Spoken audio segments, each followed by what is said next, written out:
like, and subscribe. I'm totally ready. Okay. Yes. Yeah. There you go.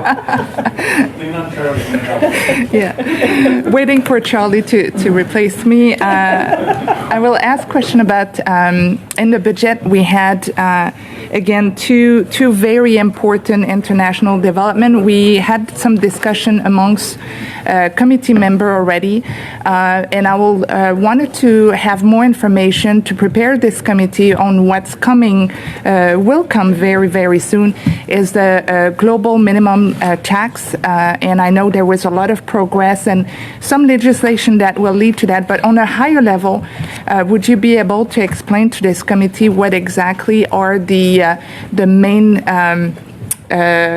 features of this global minimum tax and how it will apply? And I know MP Moran, who just left, but had some question about that.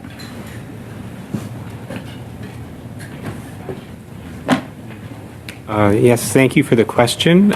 So the global minimum tax, which is being negotiated at the OECD's inclusive framework, a group that involves over 140 nations. The intention is to address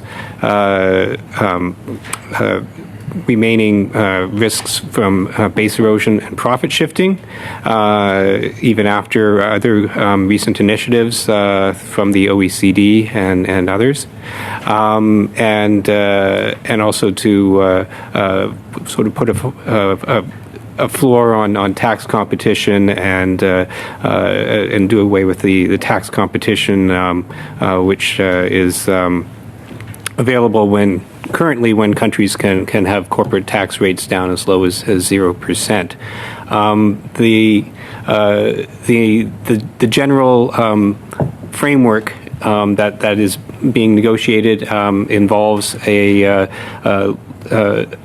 looking at a multinational of a certain size, and the threshold that's being used is 750 million euros in revenues. That multinational would need to calculate its the effective tax rate on its operations in each jurisdiction in which it operates, and a top-up tax to 15% would be levied whenever the effective tax rate in that jurisdiction is less than 15%. This calculation would be based on the modified version of the accounting profits of the multinational in each jurisdiction.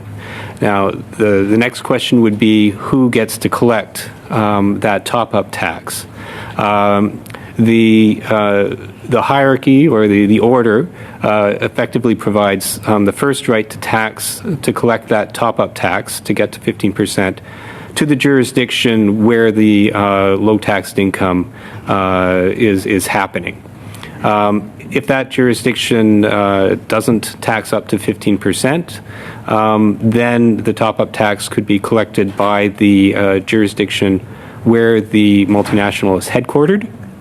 And if that jurisdiction does not implement the global minimum tax, there's effectively a backup rule to ensure that multinationals, no matter where they're headquartered, are subject to the minimum tax.